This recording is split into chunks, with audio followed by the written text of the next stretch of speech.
Մյասնիկյանը Նախճեվանից է եկել Հայաստան եւ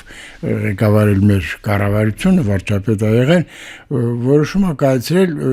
ում որ ճանաչել է, ում որ հիշել է, բավական մեծ մտարականներ եւ նկարիչներ, ճարտարապետներ, բժիշկներ, գիտնականներ Ականավոր դեմքերի հրավիրել է Հայաստանի առաջին հանրապետություն եւ միշտ ինձ զարմացնում ա որ մարտիկ թողնելով Պետերբուրգը, Բերլինը, չգիտեմ, Փարիզը եւ այլն հանուն հայրենիքի, հանուն հայ ժողովրդի, հանուն իրանց ժողովրդի ապագայի թողնում են պետականության պետականությունը առաջին անգամ վերջին 600 տարիների ընթացքում թողնում են իրենց բարեկիցի կյանքը, գալիս են Հայաստան եւ երկար տարիներ բավական դժվար պայմաններում ապրում են կոնդի շետներում, Կավաշեն, Վարչով եւ այլ մինչեւ 30 թիվը 30 թե 31 թվականին արդեն կենտրոնի քարտուղար Աղասի Խանջյանը բոլորին հրավիրում է իր մոտ եւ բանալիներ հանձնում է Աբովյան փողոցի 62-ին ժամանակը շենքը լրիվ տրամադրում է նվիրյալ մտավորականների որոնց հրավիրել են Հայաստան այդ պատիժում ապրել հենց դեմդիմաց իմ համբարձում քեչեկի ապրում էր Թերլեմեզյանը նկարիչ առաջի արկում ապրում էր Դոմբայևը ջութակահար Հայկանուշ Դանելյանը երկչուի Գյուրջյանը մի խոսքով շատ հետաքրքիր շրջան է եղել էպոխա Աճարյանը, Տերտերյանը կողքի պատերազմում, այսպես սկսում է իրենց Հայաստանի կյանքը ու մնում են մինչև վերջ բոլորը զգալի բաներ։ Թամանյանը ճարտարապետությունն է, բանանը համբարձում քիչեկը վիրաբուժության հիմնադիրներից է, Մարտիրոսարյանն էլ է լինում այդ հրավիրվածների մեջ։ Երբ ձերոնք արդեն նոր Նախիջևանից եկան Երևան Ձեր պապը եկա որքանով ճիշտ եմ հասկանում։ Պապը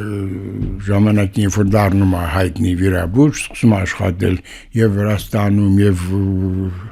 Գերմանիայում եւ Պետերբուրգում եւ այլն։ Ձեր հոր մասին պատմեք, ձեր ընտանիքի եւ երաժշտությունը բժիշկներից, ինչպես բժիշկ պապից, ինչպես արդեն դուք երաժշտություն ընտրեցիք։ Հայրս ընդհանրապես չի զբաղվել այդ կրթությամբ երաժշտության ինքը ինժեներ է խոշոր զբաղվել է դժվար sense կոնստրուկցիաների կառուցումներով ինչպես ասենք Կանադայում նույնիսկ կառուցել է բաներ մոստերը ոնց են կամուրջներ դա երկար կամուրջներ ճապոնական բաներով սիստեմայով առանց հենարանների պատկերացնում եք Իսկ Երևանում կան կառույցներ որ հենց ձեր հոր հետ են կապվում ինքը գիդրոտեխնիկա եղել ինքը կառուցել է մի քանի մեր նոր մինչև 30-ական թվականի կառուցած մեր հիդրոկայանները մեկը հենց Ալավերդու կողքը դեպի գետի վրա Իսկ դուք ոնց դարձաք երաժիշտ։ Մայրս զբաղվել է երաժշտությամբ, նույնիսկ Ռոմանես Մելիքյանի ստեղծած այդ նորաստեղծ ստուդիան հետո որ դարավ կոնսերվատորը սովորել է մինչև 4-րդ կուրս, հետո վերջում չգիտեմ ոնց ա եղել, թողել է գնացել է Պոլիտեխնիկի ինստիտուտ եւ այնտեղ էլ արդեն քան դարել է ինժեներ հանդիպել է հորս ու տենց ստեղծել։ Ճակատագրական հանդիպում է եղել։ Բազմատաղանդ մարդիկ են եղել գենով այսպես նայում ենք պապիկը բժիշկ, ապու պապերը բժիշկ, հետո տեսնում եք իմ պապիկիս կողմը, համբարձումի կողմը բոլորը ուզում էին որ ես բժիշկ դառնամ, որտեվ երկար ժամանակ չի եղել բժիշկներ, ասում են վերջապես դառնա մեկը բժիշկ։ Ու հորաքուրիս աշխատում էր բժշկական ինստիտուտում, բիոքիմիա էր դասավանդում, ֆիզկոքիմիա եւ այլն, նույնիսկ սկսեց ինձ հետ պարապել։ Ես այն վաղտը 10 տարի էր դպրոցը, Չայկովսկու դպրոցը սովորում, 19-րդ դասարան սկսեց քիմիա պարապել։ Մյուս տարի ֆիզիկա ավելացավ, բոլորը համոզված են, որ ես ավարտում եմ եւ գնում եմ բժշկական ինստիտուտ։ Ես ավարտում եմ Չայկովսկու դպրոցը, վերջին համերգը այնտեղ հաշվետու եզրափակիչ նվագում եմ, վերցնում եմ գործերս եւ գնում եմ կոնսերվատորիա։ Դրանով ավարտվեց իմ բարեկամների ջանքերը ու ծանջանքները։ Դա որ թվականին էր։ Հա? Դա որ թվականին էր։ 59-ը։ Հետաքրքիր է, որ 59 թվականին ընտանիքը դեմ չեղավ ձեր որոշմանը կամ եթե դեմ էր թողեցին, որպեսզի դուք ինքներդ որոշեք, վճռեք։ Դե մայրս դեմ չէր, որտեվ կիսով չափսեր երեշտամ կարելի ասել երաժիշտ էր, բայց տենց ստացվեց եւ իհարկե երևի ճիշտը դա էր։ Փոշմանել եք այդ որոշման համար։ Չէ, չեմ փոշմանը։ Հետո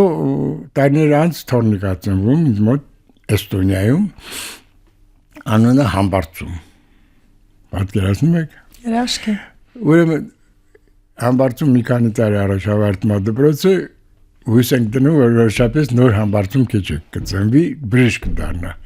Նա չգնաց այդ գծով։ Երաժիշտ դարձավ։ Չէ, նա գնացել է ժամանակակիցս Մասնագիտությունների գծով։ Գեննե ինժեներ է, ինչ որ դες բան։ Հրաշալի է, գենային ինժեներիա, հրաշալի։ Բաներով զբաղվում, դա չստացի, դա բժշկությունը ավարտվեց մեր։ Դե դեռ չի ավարտվել։ Դա կարող է գան ավելի։ Ինչ է նշանակում ձեր ազգանունը։ Որտեղից է գալիս։ Ես գիտեի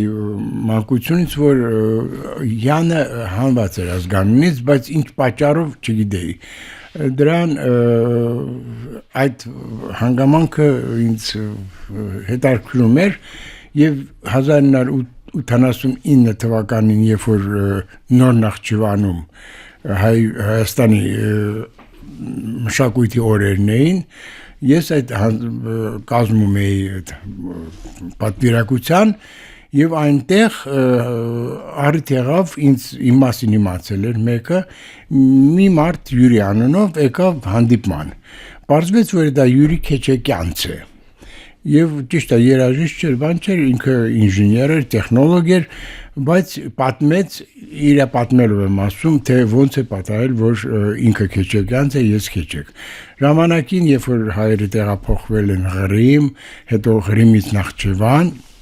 Նախճիվանում եղել է մի իմ նախնիներից մեկը, Քեչեկյանց ազգանունով ունեցել է երկու որդի, երկուսն էլ եղել են բժիշկներ, եւ հայրը նրանց համար փողոցում կողքի կառուցել է տներ, որտեղ իրանք բացի հիվանդանոցից աշխատելու զբաղվել են եւ մասնավոր պրակտիկայով եւ երկու շենքերի վրա գրված է բժիշկ Քեչեկյանց Եվ հիվանդները հաճախակի շփոթել են, թե որ դուր պետք է ծեծեն, հայրը մի գեղեցիկ օրան ասում է ամբողջ կյանք հալա երիտասարդ եք, տարիներ, տասնյակ տարիներ դեռ պետք է հիվանդուն տունեք, եկեք բան անենք։ Մեկը դառը բժիշկ Քեչեկյանց, մյուսը դառնա բժիշկ Քեչեկը, դիանցը հանենք, որպեսզի հիվանդները իմանան չշփոթեն ու մեն գնում։ Այսպեսի պատմություն պատմեց այդ Յուրի Քեչեկյանցը, որ երևի մյուս եղբոր շարունակություն։ Շարավիղներից էր։ Ձեր պապներ եւ երբ